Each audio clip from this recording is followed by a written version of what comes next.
Bonjour Edgar Morin et Bonjour. merci d'avoir accepté cet entretien pour commémorer le centenaire de Georges Gusdorf. Lorsque nous nous étions rencontrés il y a quelques années au moment de la création de l'école, j'avais évoqué avec vous la possibilité de donner le nom de Georges Gusdorf à cette école et vous m'aviez dit à quel point vous en étiez heureux parce que selon vous, Georges Gusdorf était méconnu, en tout cas du grand public. Pourriez-vous nous expliquer pourquoi Georges Gusdorf est méconnu et Voilà. ce qui fait de cet homme un grand homme? Oui, c'est même un très grand méconnu, et je dirais pas seulement du grand public, je dirais du monde intellectuel et du monde universitaire. Bon, peut-être parce qu'il était à Strasbourg, peut-être qu'il a consacré son œuvre magistrale qui est, disons, les sciences humaines et la pensée occidentale, est une œuvre de synthèse historique grandiose, et puisqu'elle part, disons, des origines des sciences humaines, et puis elle se termine par le romantisme, et que ce genre de synthèse puissante est assez méconnu dans le monde universitaire qui s'intéresse plutôt aux œuvres bien circonscrites, fragmentaires, etc. Et moi, je peux vous dire, si ça vous intéresse, comment j'ai découvert Georges Gusdorf, puisque justement c'était un grand méconnu et personne ne me l'indiquait. Si vous voulez, moi je suis à la fois un enfant des Lumières et du romantisme, c'est-à-dire de Montaigne, de Montesquieu, de Voltaire, mais aussi de Rousseau et après du romantisme. Pour moi, ces deux choses qui apparaissent, qui sont données comme antinomiques, sont absolument complémentaires. Et m'intéressant au romantisme, c'est-à-dire plus qu'intéressé, c'est-à-dire très touché, aussi bien par la poésie romantique, Novalis, Hölderlin, et par la philosophie. Pour moi, Hegel était très important. Je me rappelle, j'avais lu de Albert Béguin, L'âme romantique et le rêve. C'est dans ma recherche personnelle, dans ma passion, que je découvre, non pas les œuvres de Gusdorf, enfin, dans cette série monumentale, celle sur les sciences humaines avant le romantisme, mais je découvre les quelques œuvres de Gusdorf, c'est-à-dire, il y en a 5, Fondements du savoir romantique, qui se terminent les sciences humaines dans le savoir romantique, et même, je dirais, ça dépasse les sciences humaines, son travail, c'est la pensée, hein, c'est une histoire de la pensée occidentale. Et j'ai été frappé, pas seulement par la culture, mais par l'intelligence, par la beauté de ces livres qui sont devenus des livres de chevet, bien qu'ils soient bien gros. Et je dois vous dire que j'ai découvert ça quand j'avais 25-30 ans. Je n'ai pas découvert ça pendant l'adolescence. Mais ces œuvres que j'ai transportées à travers de multiples déménagements, où j'ai perdu des caisses, où j'ai perdu des tas de choses, il m'en reste 2, mais qui restent extrêmement précieuses. C'est Du néant à Dieu dans le savoir romantique et le savoir romantique de la nature, 2 livres absolument merveilleux. Alors pour moi, c'était un grand penseur. Selon la conception romantique, le but de l'éducation est de promouvoir dans chaque individu l'éveil d'une conscience aussi totale que possible de la condition de l'homme dans l'univers. Le mouvement décisif va du dedans au dehors, dans une intention de libération, ce qui implique le primat de l'expression sur l'impression. Il ne s'agit pas de couler tous les individus dans le moule d'une pédagogie de masse, mais de libérer en chacun les possibilités en sommeil dans les replis de l'intériorité. L'école n'est pas le lieu de la vérité. Elle risque d'être une prison, comme le lycée caserne napoléonien, dénoncé par les romantiques français. La pédagogie scolaire n'a pas grand-chose de commun avec la pédagogie de la vie, qui serait plutôt une pédagogie de l'école buissonnière à la bonne aventure de l'évasion, de la pérégrination sur les grands chemins de la liberté. L'éducation de l'homme se réalise en dehors de l'instruction, en dépit de l'instruction, et parfois, si le maître, par chance, est digne de sa fonction, à la faveur de l'instruction. L'élève apprend à déchiffrer les lettres de l'alphabet, à les écrire. Il répète la table de multiplication sans commettre d'erreur. Mais le savoir porte sur la vérité de l'être. L'absolu ne saurait figurer dans les programmes scolaires. Toute connaissance du monde est ensemble connaissance de soi. Rien n'est plus indispensable à l'homme que l'homme. le romantisme a mis en honneur la rencontre, expérience maîtresse, singulièrement absente de la problématique philosophique. Dans la rencontre, l'exposition d'un être humain à un autre est un affrontement où chacun s'offre au péril d'autrui. L'amitié, l'amour viennent combler des exigences qui mettent en œuvre des profondeurs de l'ontologie personnelle dans la subite révélation d'une communion jusqu'aux limites de la conscience.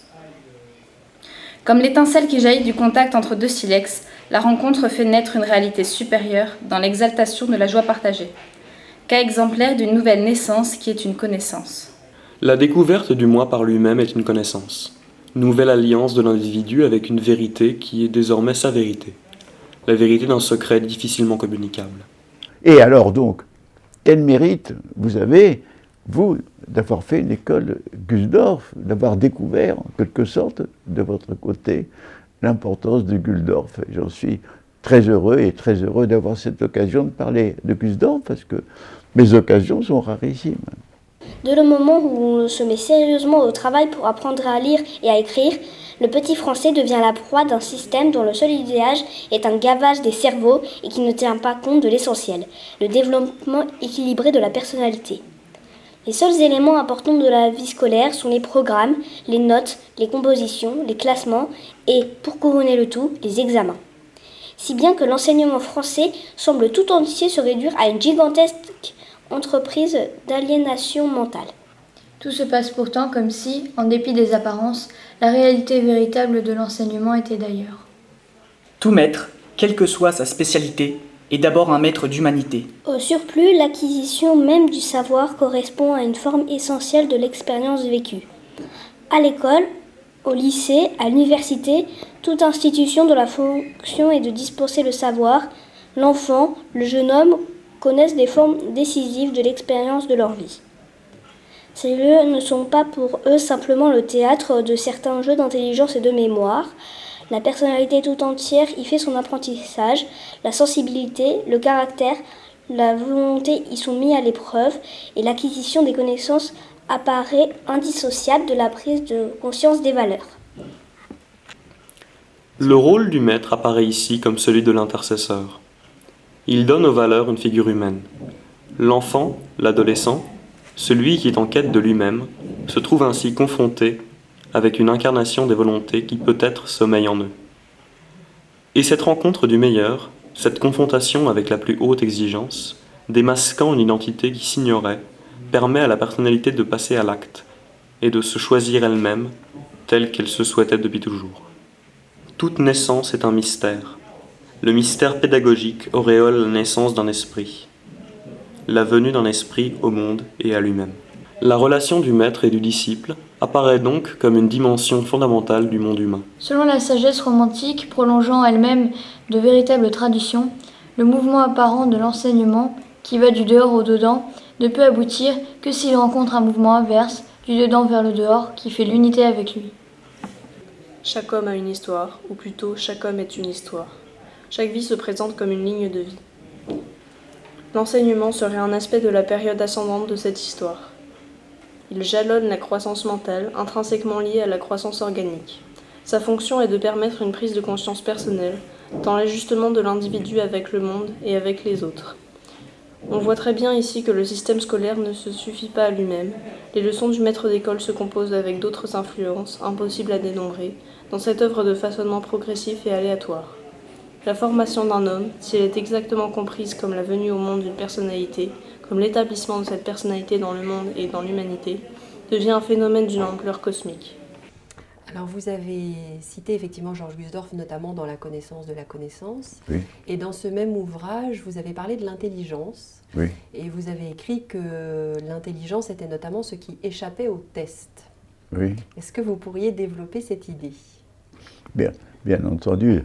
Mais vous savez, c'est tout le problème d'une pensée qui veut découper, qui veut séparer, et donc qui veut isoler différents tests d'intelligence, et par le calcul, par la somme, déterminer l'intelligence, ce qui est une question tout à fait abstraite, parce que l'intelligence ne se réduit pas au calcul, le calcul appauvrit la conception de l'intelligence.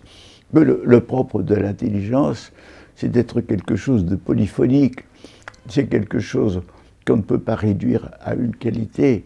C'est une chose qui a, d'ailleurs, dans le fond, nous autres êtres humains, avec nos 2 hémisphères cérébraux, sans arrêt, nous lions l'intuition, le global, le sensible, au rationnel, éventuellement au calculable. Donc, si vous voulez, les QI, toutes ces choses-là sont artificielles. Elles mesurent certaines aptitudes. Et encore, ceux qui les subissent peuvent être très perturbés s'ils sont timides ou stressés au moment du test, et finalement ils n'ont pas grand sens. Mais si vous voulez, c'est le triomphe de la vision quantitative du monde, de cette vision découpée, technocratique finalement, à l'égard de laquelle la pensée de Gusdorf, c'est le contraire. C'est la pensée qui embrasse, qui amplifie. D'ailleurs, c'est ça peut-être, je sens que j'ai senti, cette communion en disant Gusdorf, c'est cette volonté d'embrasser les choses, mais avec une profondeur, une sympathie qui n'exclut pas la lucidité. Et je pense que, je ne sais pas moi, du néant à Dieu dans le savoir romantique, c'est toute une odyssée de l'esprit. Il a eu le sens de la transformation des choses dans la pensée. Voilà.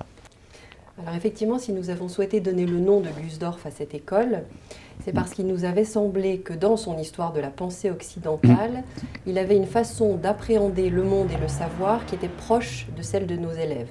Oui, écoutez, ça c'est une idée aussi qui est pour moi une des idées les plus essentielles, c'est-à-dire cette opposition, cette dichotomie, cette disjonction entre la pensée rationnelle et le mythe, pour moi est tout à fait artificielle.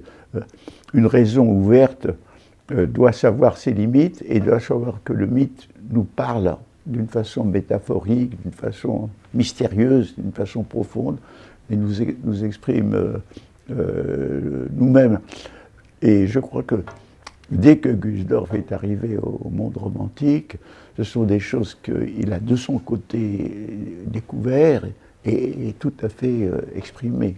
Depuis la révolution socratique et le passage du mythos au logos, le domaine mythique avait été rejeté comme correspondant à un moment infantile de la pensée, abandonné au délit suspect d'une imagination dans le déploiement de laquelle aucune valeur de vérité ne saurait être impliquée. La vérité authentique fait cause commune avec la rigueur spéculative et la science exacte. La philosophie s'engage ainsi sur le chemin de tous les positivismes à venir. La conscience mythique et refoulée n'est pas morte. Elle s'affirme chez les philosophes eux-mêmes et sa persistance secrète anime peut-être leur entreprise dans ce qu'elle a de meilleur. Le philosophe, tel que je le concevais au temps de mythes et métaphysiques, et tel que je le conçois encore aujourd'hui, est un donneur de sens. Sa mission n'est pas de perdre ses contemporains dans les labyrinthes du non-sens ou de tel ou tel égarement choisi avec soin, mais de les aider, selon la mesure de ses moyens, à s'orienter dans la confusion générale. À travers les vicissitudes de la culture, les questions demeurent, celles à partir desquelles il appartient à chacun de définir son identité propre. Après tant d'expériences épouvantables, nous commençons à soupçonner qu'il ne peut y avoir de vérité, en ce qui concerne l'homme, qu'une vérité humaine. Je vous remercie beaucoup. Merci à vous.